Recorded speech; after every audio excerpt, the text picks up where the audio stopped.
Seigneur, merci de nous réunir à ton écoute pour te louer aujourd'hui. Et je te prie vraiment que ta parole fasse sens.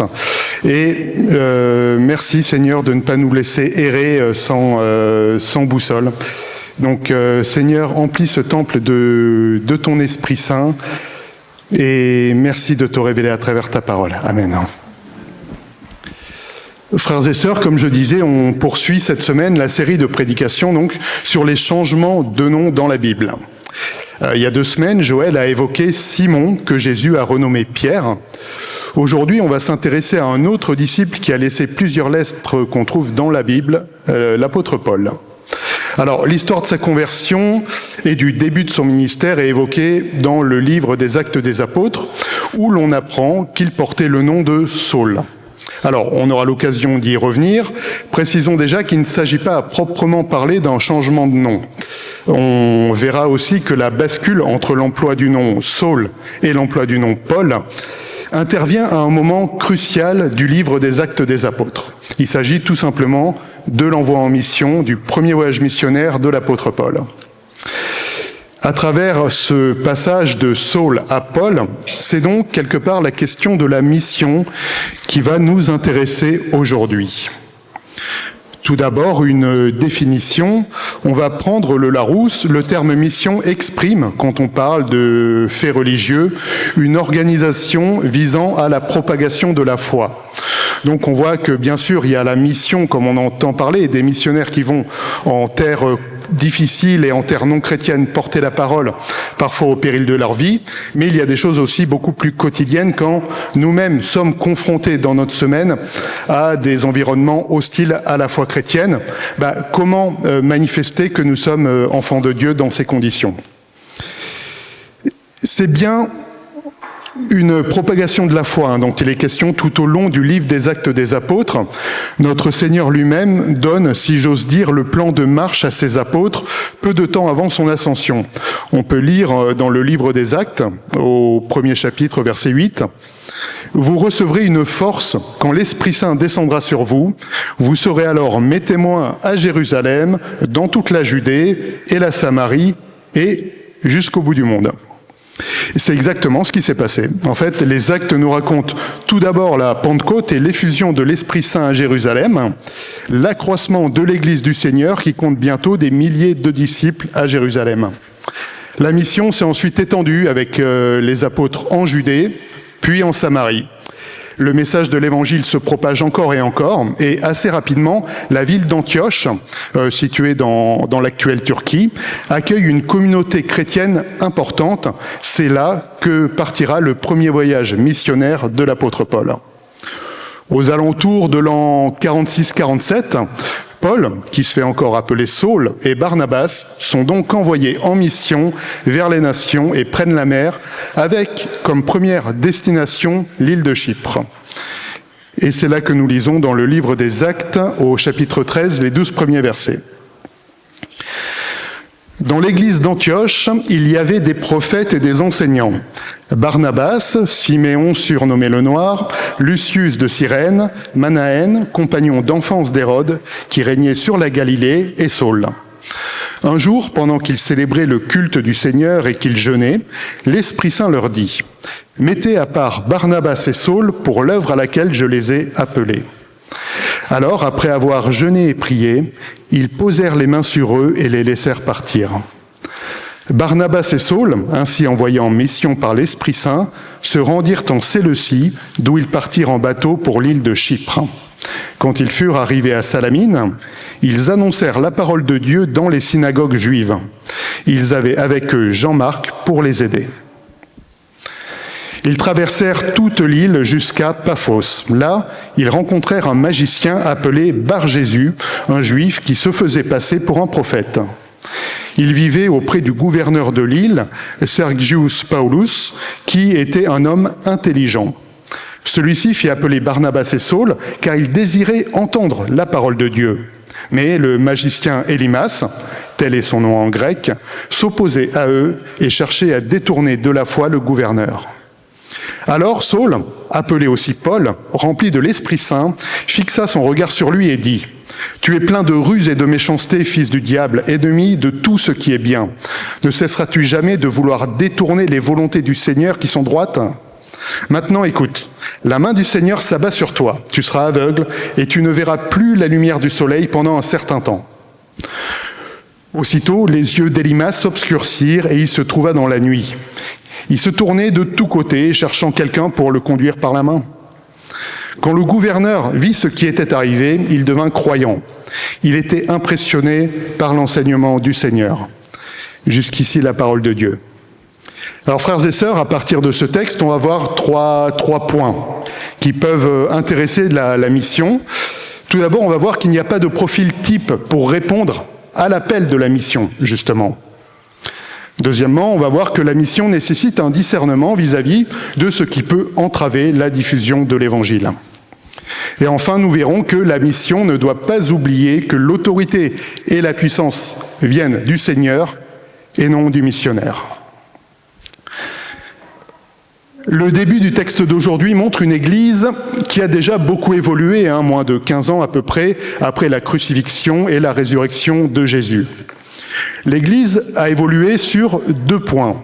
La diversité des disciples tout d'abord, l'autre évolution étant l'extension à d'autres communautés des prérogatives et décisions jusque-là réservées aux apôtres de Jérusalem. La diversité des disciples tout d'abord. Alors, pour s'en convaincre, il suffit de relire le premier verset. Dans l'église d'Antioche, il y avait des prophètes et des enseignants, Barnabas, Siméon, surnommé le Noir, Lucius de Cyrène, Manaën, compagnon d'enfance d'Hérode, qui régnait sur la Galilée, et Saul. On voit une église d'Antioche avec des profils très différents. Certains sont des produits du judaïsme pharisien, c'est le cas de Saul. Il y a un compagnon d'enfance d'un ancien dignitaire et dirigeant de la Galilée. Il y a Lucius, originaire d'une ville située sur le continent africain, dans l'actuelle Libye, à savoir la ville de Cyrène. En clair, l'Esprit Saint ne regarde pas à la condition. Il recrute dans toutes les couches sociales, professionnelles des contrées qui sont à cette période sous domination de l'Empire romain. Pour le dire autrement, on voit avec cette église d'Antioche l'illustration concrète de la volonté de Dieu d'ouverture de son royaume, exprimée par ailleurs par Paul dans sa lettre aux Galates. On peut lire en Galates chapitre 3 verset 28. « Il n'y a plus ni juif ni païen, il n'y a plus ni esclave ni citoyen libre, il n'y a plus ni homme ni femme. En effet, vous êtes tous un, unis à Jésus-Christ. » L'autre chose qu'on peut noter en termes d'évolution, c'est le fait que des décisions importantes, quand même, comme l'envoi en mission, ne sont pas prises par les apôtres depuis Jérusalem. C'est la première fois, en fait, qu'on constate ça dans les Actes des Apôtres, mais c'est pas la dernière. Un indice dans le texte qu'il ne s'agit pas juste d'une petite décision prise lors d'une réunion à 5 ou 6 personnes entre le fromage et le dessert, c'est en relisant le verset 2. Un jour, pendant qu'ils célébraient le culte du Seigneur et qu'ils jeûnaient, l'Esprit Saint leur dit « Mettez à part Barnabas et Saul pour l'œuvre à laquelle je les ai appelés. » Le verbe grec original, qui est traduit là dans la traduction par « célébrer », vient de la même racine qui a aussi donné le mot « liturgie » et vraiment avec une connotation de service public et officiel. Il ne s'agit donc pas d'une petite réunion de maison, mais bien probablement d'une église déjà bien instituée avec un fonctionnement déjà bien élaboré. Alors, des considérations là qui peuvent sembler un peu obscures ont toutefois un impact aujourd'hui même et l'application pour nous est vraiment magnifique. En fait, dit autrement, l'Esprit Saint souffle où il veut, quand il veut, sur n'importe quelle église et chacun, quelle que soit sa condition, est bienvenu au service du Seigneur. L'autre bonne nouvelle, c'est que l'Esprit Saint souffle sur les églises locales et je crois vraiment qu'on peut rendre grâce au Seigneur de pouvoir nous réunir localement. Contrepartie de ça, bien entendu, il faut quand même le signaler, aucune église ne peut se prémunir d'avoir le monopole de l'Esprit Saint. Comme nous venons de le voir, tout le monde peut être appelé pour la mission. Tout le monde est appelé à servir le Seigneur. Simplement, on peut parfois un peu se demander « oui, mais comment ?» Alors, pas d'illusion, le sujet est trop vaste pour faire l'objet d'une seule prédication. Toutefois, le texte d'aujourd'hui montre des aspects de la mission qu'on peut vraiment retenir concrètement. Dans cette deuxième partie, on va évoquer le discernement face à ce qui est nuisible à la mission et ce qui peut entraver donc la diffusion de l'Évangile. Le souci dans notre récit est un magicien, Bar-Jésus pour ce qui est de son nom juif, Élymas pour ce qui est de son nom grec. Le texte montre clairement la nuisance de cette personne pour l'annonce du message auprès d'un gouverneur qui, pourtant, lui, est de bonne volonté. On peut relire les versets 7 et 8. Il vivait auprès du gouverneur de l'île, Sergius Paulus, qui était un homme intelligent. Celui-ci fit appeler Barnabas et Saul, car il désirait entendre la parole de Dieu. Mais le magicien Élymas, tel est son nom en grec, s'opposait à eux et cherchait à détourner de la foi le gouverneur. Bien entendu, le gouverneur va pouvoir entendre la parole. Cependant, afin de bien l'entendre, il faut régler la question de ce magicien. On voit que le gouverneur a une attitude, comme je le disais, qui plaît à Dieu. Il cherche vraiment sa face, une attitude qui rappelle ce que dit l'Éternel par la bouche, par exemple, de son prophète Jérémie. On peut lire en Jérémie 29, 13, « Si vous vous tournez vers moi, vous me trouverez. Moi, le Seigneur, je vous le déclare. Si vous me recherchez de tout votre cœur, je me laisserai trouver par vous. »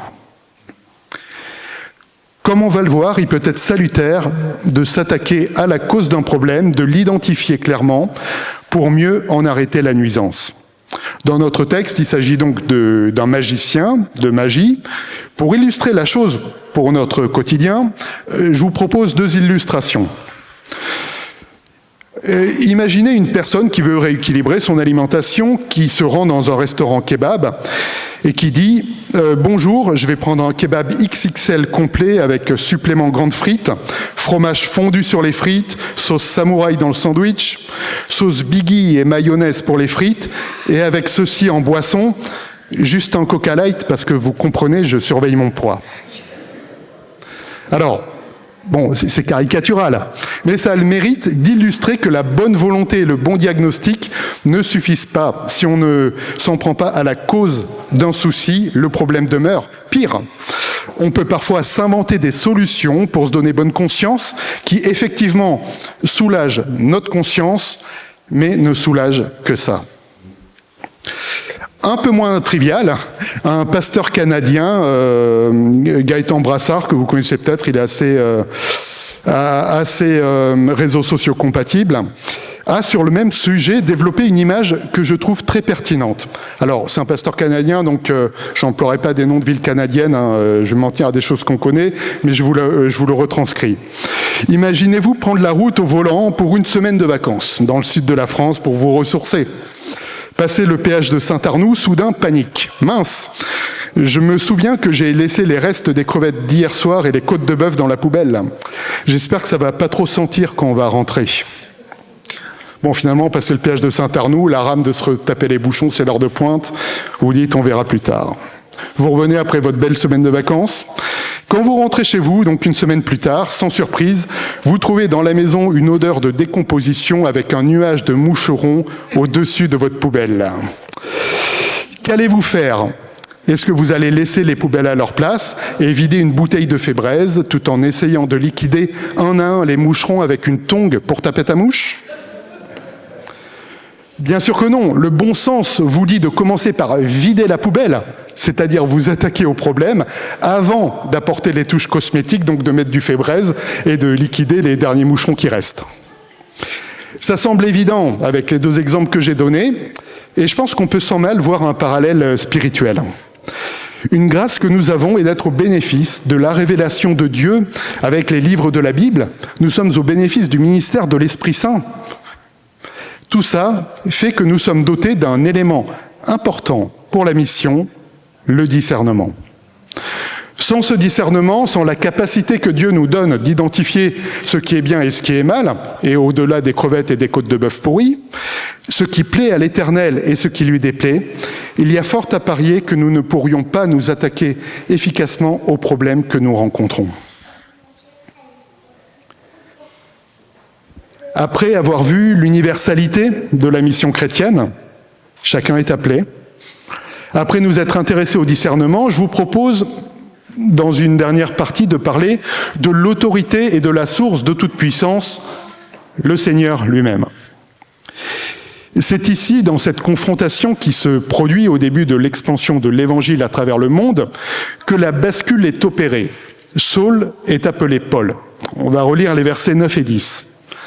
Alors Saul, appelé aussi Paul, rempli de l'Esprit Saint, fixa son regard sur lui et dit « Tu es plein de ruse et de méchanceté, fils du diable, ennemi de tout ce qui est bien. Ne cesseras-tu jamais de vouloir détourner les volontés du Seigneur qui sont droites ?» Comme je l'ai évoqué en introduction, il ne s'agit pas à proprement parler d'un changement de nom. En effet, Paul est né dans une province romaine. Or, il semble qu'il était de coutume pour les familles juives de la diaspora de recevoir deux noms à la naissance. Un nom hébreu et un nom latin. Comme Paul a désormais surtout affaire à des citoyens de l'Empire romain, il va donc principalement se présenter avec son nom latin, donc Paul.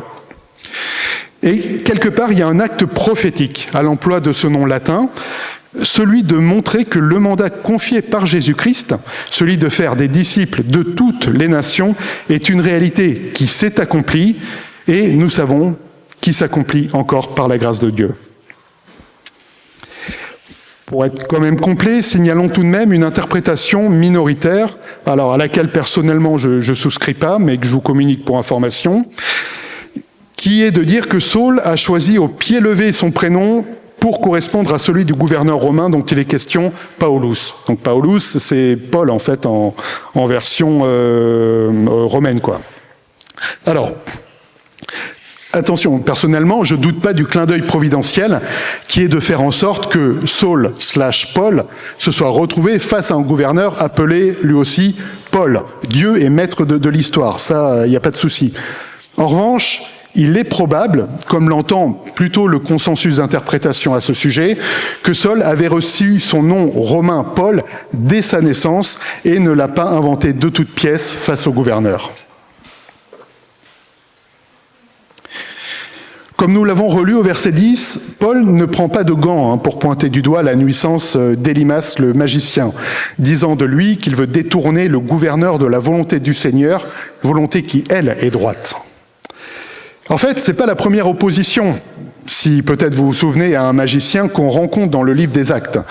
Pierre a été confronté à Simon le magicien lors du ministère en Samarie, et voici comment le théologien Daniel Marguerat, dans son Nouveau Testament commenté, évoque ce parallèle.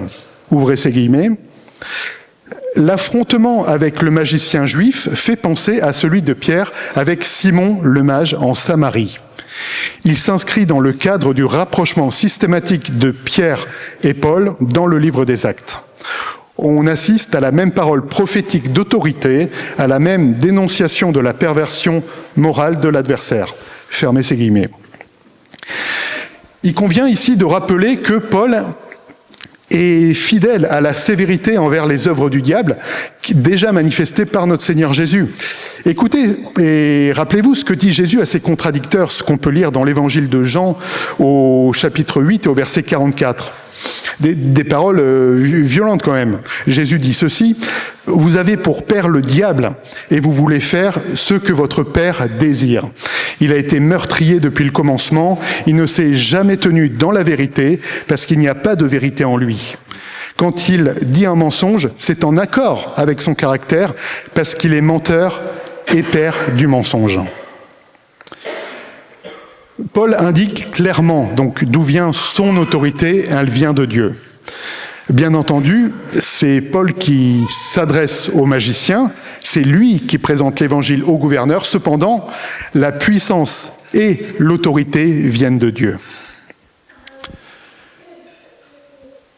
La provenance de l'autorité de l'apôtre est en fait bien affirmée dans la sentence qu'on peut lire au verset 11. Je relis donc, « Maintenant, écoute, la main du Seigneur s'abat sur toi, tu seras aveugle et tu ne verras plus la lumière du soleil pendant un certain temps. » Aussitôt, les yeux d'Élimas s'obscurcirent et il se trouva dans la nuit. Dans son commentaire du livre des Actes des Apôtres, le réformateur Jean Calvin écrit que Paul parle ainsi pour montrer que Dieu est auteur de cette punition et que lui en est seulement le ministre. En effet, on peut constater un parallèle avec d'autres passages bibliques où Dieu exerce son autorité en faisant perdre la vue. On peut citer l'aveuglement des habitants de Sodome lors de la visite des anges en Genèse 19, ou encore les soldats syriens aveuglés à la demande d'Élisée en 2 Rois chapitre 6. Et enfin, évidemment, on peut évoquer la conversion de Saul lui-même, qui, au chapitre 9 du livre des Actes, le Seigneur le contraint à rester 3 jours sans voir. Cette intervention sur le magicien et la prédication de Paul ont été des instruments de Dieu pour se révéler au gouverneur. En effet, le passage d'aujourd'hui finit ainsi au verset 12. « Quand le gouverneur vit ce qui était arrivé, il devint croyant. Il était impressionné par l'enseignement du Seigneur. » Si on peut dire pour le gouverneur, tout est bien qui finit bien. Ce qu'on peut retenir, c'est qu'une aide pour la mission, et ce, quel que soit le service de Dieu auquel on est appelé, c'est que l'autorité vient de Dieu. Il peut arriver de développer un sentiment d'inutilité face à certaines situations. En clair, ne pas se sentir légitime pour agir au nom du Seigneur, pas assez pur quelque part pour entrer à son service. Alors frères et sœurs, si vous êtes assaillis par de telles pensées, il y a une très bonne nouvelle. L'autorité et la puissance viennent de Dieu, pas de nous. Nous sommes simplement les serviteurs du Seigneur. Ce savoir serviteur, c'est aussi quelque part se rappeler que nous sommes des enfants de Dieu, ceux qui nous apportent la plus grande des assurances dans notre mission, l'assurance et la tranquillité d'enfants auprès d'un Père aimant, un Père tout-puissant, un Père qui console aussi. C'est une leçon qu'on peut retenir des témoignages de l'Église persécutée, comme on l'a vu la semaine dernière, avec l'exemple de ces serviteurs de Dieu qui ont une foi incroyable. On a vu les témoignages dans des zones d'Afrique subsaharienne où le simple fait de se rendre au culte est un risque pour sa propre vie. Le Seigneur nous accepte avec joie à son service dans notre diversité, comme nous l'avons vu. Il nous permet par sa parole, son Esprit Saint, d'avoir un discernement vraiment aiguisé sur ce qui est bien, sur ce qui est mal. On peut aussi affirmer qu'il nous apaise en faisant reposer l'autorité suprême sur ses épaules et non sur les nôtres. Je vous propose pour conclure ces quelques mots qu'on trouve dans le psaume 131. « Seigneur, je ne suis pas orgueilleux, mon regard ne manifeste pas d'ambition. Je ne recherche pas des choses trop grandes pour moi ni trop extraordinaires.